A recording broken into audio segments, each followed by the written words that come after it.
मेरा आपसे ये सवाल है कि क्या आपने अपनी रिटायरमेंट की प्लानिंग कर ली?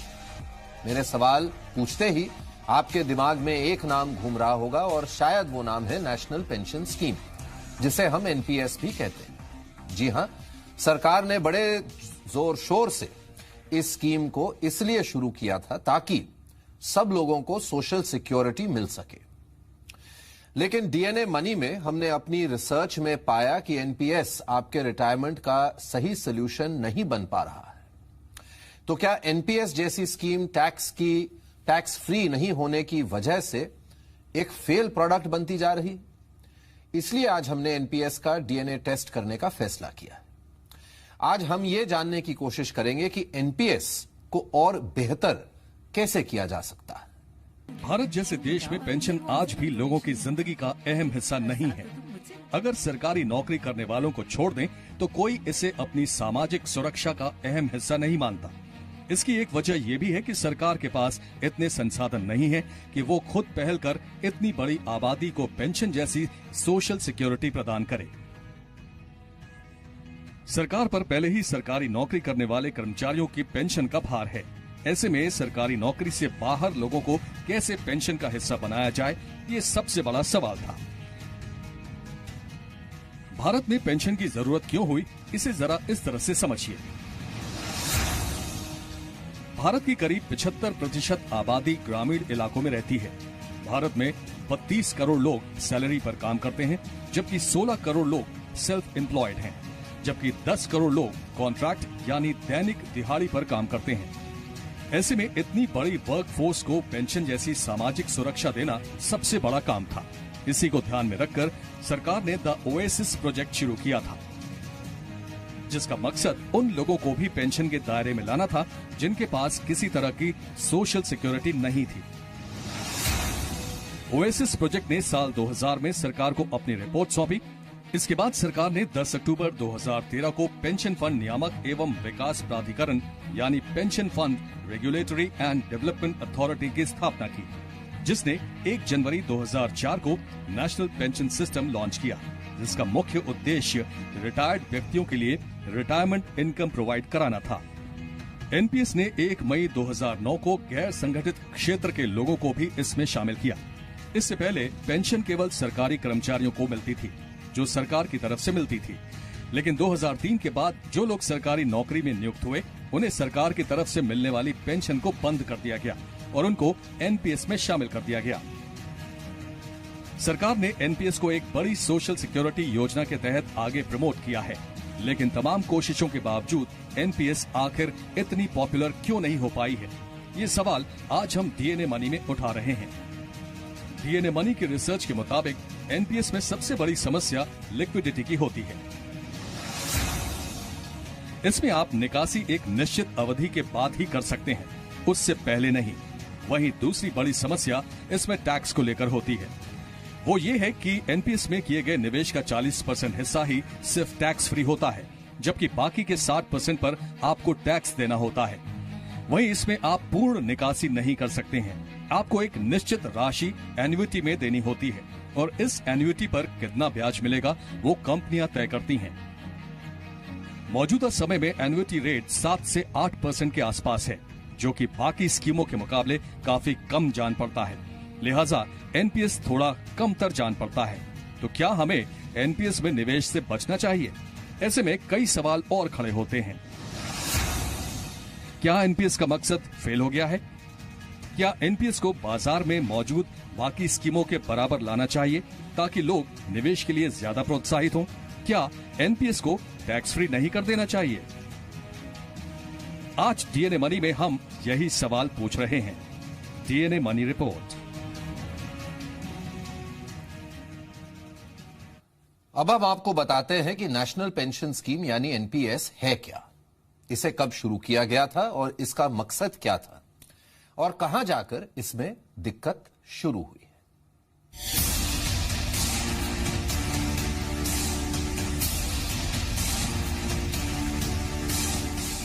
हमारे देश में किसी तरह की सोशल सिक्योरिटी स्कीम मौजूद नहीं है। ऐसे में नेशनल पेंशन सिस्टम एक ऐसी स्कीम है जिससे आप अपनी रिटायरमेंट की प्लानिंग कर सकते हैं। नेशनल पेंशन सिस्टम में अगर आप थोड़ा थोड़ा पैसा निवेश करते हैं तो बुढ़ापे में आपको किसी के सामने हाथ नहीं फैलाना पड़ेगा। नेशनल पेंशन सिस्टम के जरिए सिर्फ आपको हर महीने एक निश्चित रकम पेंशन के रूप में मिलेगी। आप एक बड़ा अमाउंट इकट्ठा भी कर सकते हैं। एनपीएस में 18 से 65 साल तक की उम्र वाला कोई भी व्यक्ति निवेश कर सकता है। एनपीएस परंपरागत पेंशन स्कीम से अलग है, क्योंकि इस पेंशन फंड के निवेशकों का पैसा शेयर और बॉन्ड मार्केट में लगाया जाता है और आपको हर साल कितना मुनाफा यानी रिटर्न मिलेगा, ये भी बाजार के उतार चढ़ाव पर निर्भर करता है। अब आप समझिए कि आप इसमें कितना निवेश कर सकते हैं। पीपीएफ की तरह एनपीएस में निवेश की कोई अधिकतम सीमा नहीं है, लेकिन इसमें कम से कम 500 रुपए महीने यानी सालाना 6,000 रुपए निवेश करना जरूरी है। एनपीएस में निवेश करने के लिए आपको अकाउंट खोलना पड़ता है।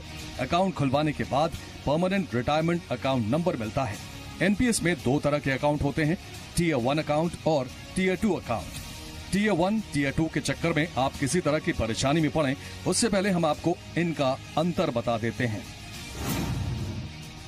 आसान भाषा में समझें तो एनपीएस के खाते टीयर 1 और टीयर 2 होते हैं। टीयर 1 में मैच्योरिटी से पहले पैसे नहीं निकाल सकते, जबकि टीयर 2 खाते से कभी भी पैसे निकाल सकते हैं। टीयर 1 में आपको हर महीने 500 या सालाना 6,000 रुपए देना होगा। टीयर 2 में आप जब भी जितना चाहे पैसे निवेश कर सकते हैं। टीयर 1 में कुछ शर्तों के अलावा 65 साल से पहले पैसे नहीं निकाल सकते। टीयर 2 में न्यूनतम राशि के अलावा बाकी बचे पैसे निकाल सकते हैं। टीयर 1 में एनपीएस में निवेश करते ही ये खाता खुल जाएगा। टीयर 2 में बिना टीयर 1 खाते के टीयर 2 खाता नहीं खोल सकते। टीयर 1 पूरी तरह पेंशन खाता है। टीयर 2 एक स्वैच्छिक बचत का विकल्प है। अब आता है अहम सवाल, एनपीएस का खाता कैसे खुलवाएं और इसके लिए कौन कौन से डॉक्यूमेंट की जरूरत पड़ेगी। नेशनल पेंशन सिस्टम खाता खोलने के लिए देश भर में विभिन्न पॉइंट ऑफ प्रेजेंस यानी पीओपी नियुक्त किए गए हैं, जो कस्टमर सर्विस सेंटर की तरह अपनी सेवाएं देते हैं। इन पीओपी में कुछ प्रमुख बैंक और वित्तीय संस्थान भी शामिल हैं। अगर आपको खाता खोलना है तो इन पीओपी से संपर्क कर आप एनपीएस अकाउंट खोल सकते हैं। पीओपी पर जाकर सभी औपचारिकताएं पूरी करने के बाद आपको परमानेंट रिटायरमेंट अकाउंट नंबर यानी प्रान जारी किया जाता है। इसके अलावा आप pension fund regulator and development authority की वेबसाइट www.pfrda.org.in से भी एनपीएस का फॉर्म डाउनलोड कर सकते हैं। एनपीएस का खाता खुलवाने के लिए आपके पास एक एड्रेस प्रूफ, आइडेंटिटी प्रूफ और बर्थ सर्टिफिकेट होना जरूरी है। एनपीएस में कॉर्पोरेट कर्मचारी निजी तौर पर निवेश कर सकते हैं या फिर कंपनियां भी अपने कर्मचारियों के नाम पर निवेश कर सकती हैं। इसके अलावा एनआरआई भी एनपीएस में निवेश कर सकते हैं। एनपीएस में निवेशक के पास 2 विकल्प होते हैं, एक्टिव और ऑटो। एक्टिव निवेशक को एसेट क्लास खुद चुनने का हक होता है और एक्टिव निवेशक को 3 तरह के एसेट क्लास दिए जाते हैं। एक्टिव ऑप्शन में निवेश तय योजना के मुताबिक होता है। पहला एसेट क्लास होता है ईई और ईई में 50% पैसा इक्विटी में डाला जाता है। दूसरा एसेट क्लास होता है सी और इसका पैसा कॉर्पोरेट बॉन्ड्स में निवेश किया जाता है। तीसरा एसेट क्लास होता है जी और जी का पैसा केंद्र और राज्य सरकार के बॉन्ड और सिक्योरिटीज में निवेश होता है। सी और जी एसेट क्लास में निवेश की सीमा तय नहीं है। वहीं ऑटो ऑप्शन में फंड मैनेजर निवेशक की उम्र के मुताबिक एसेट क्लास का चुनाव करते हैं।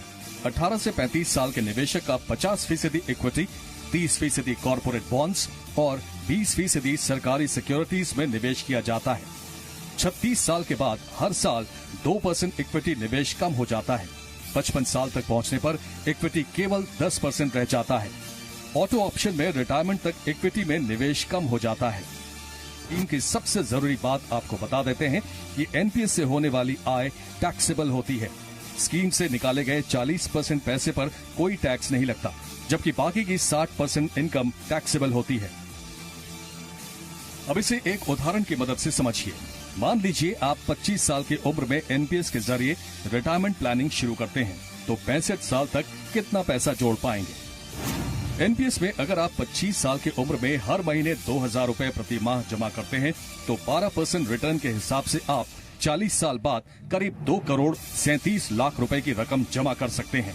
और इसके लिए 40 साल में सिर्फ आपका इन्वेस्टमेंट सिर्फ 9.60 लाख रुपए होगा।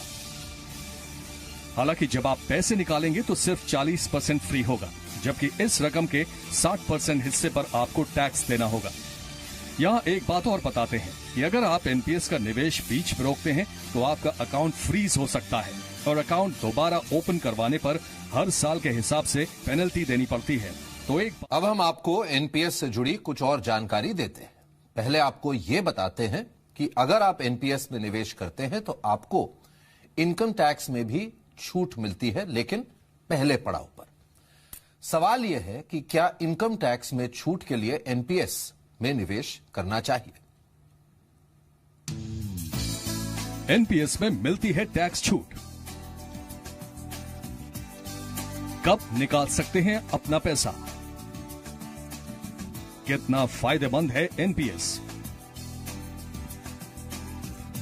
कहते हैं हर व्यक्ति के लिए रिटायरमेंट प्लानिंग जरूरी है, ताकि जब खराब वक्त आए तो आपको किसी पर निर्भर न रहना पड़े। लेकिन इस प्लानिंग के लिए न सिर्फ सही स्कीम चुनने की जरूरत है, बल्कि ये भी देखने की जरूरत है कि जब मैच्योरिटी के वक्त आप अपना पैसा निकालेंगे तो आपको कितना पैसा मिलेगा। अगर आप एनपीएस में निवेश करते हैं तो आपको हर साल टैक्स बेनिफिट भी मिलता है।